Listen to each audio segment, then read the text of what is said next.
Radisson drugs కేసులో కీలక పరిణామం చోటు చేసుకుంటుంది. పార్టీకి వెళ్లిన వారిలో డ్రగ్స్ ను గుర్తించేందుకు సరికొత్త ప్రయోగం చేయనున్నారు. క్రోమాటోగ్రఫీ పరీక్షలు నిర్వహించేందుకు పోలీసులు ప్రయత్నం చేస్తున్నారు. కుకట్పల్లి కోర్టు అనుమతి కోరారు పోలీసులు. అనుమతి రాకపోవడంతో హైకోర్టును ఆశ్రయించారు. ఇదే అంశానికి సంబంధించి మరిన్ని అప్డేట్స్ మా క్రైమ్ బ్యూరో చీఫ్ కృష్ణ అందిస్తారు. చెప్పండి కృష్ణ.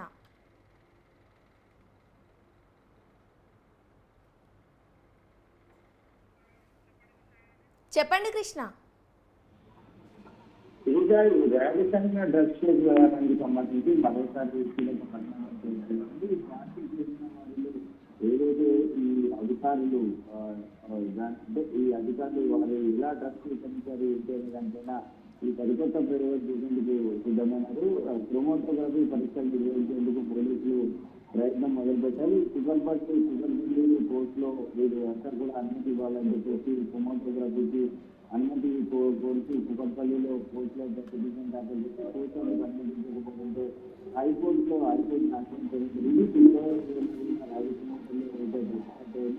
మొత్తం 14 మంది గుర్తించడం కూడా జరిగింది. అందులో కేవలం మంత్రి మాత్రమే వస్తే మిగతా వాళ్ళంతా కూడా ఈ గ్యాప్ తీసుకొని వాళ్ళ తర్వాత విచారణ సాధించాలంటే ఈ రక్త పరీక్షలు కానీ తర్వాత ఇది ల్యాబ్ పంపించినా కూడా ఇక్కడ కూడా డ్రగ్స్ అన్న వాళ్ళు కనిపించలేదు. వారి తొలిసారిగా పరిశీలించేందుకు ఈ క్రోమాటోగ్రఫీ పరీక్షలు నిర్వహించాలని చెప్పేసి తాము నిర్ణయించుకున్నామని పోలీసులు హైకోర్టు పెట్టారు. ఒకవేళ హైకోర్టు కింద దీన్ని అనుమతించి తెలుగు రాష్ట్రాల్లో మొదటిసారి ఈ క్రోమాటోగ్రఫీ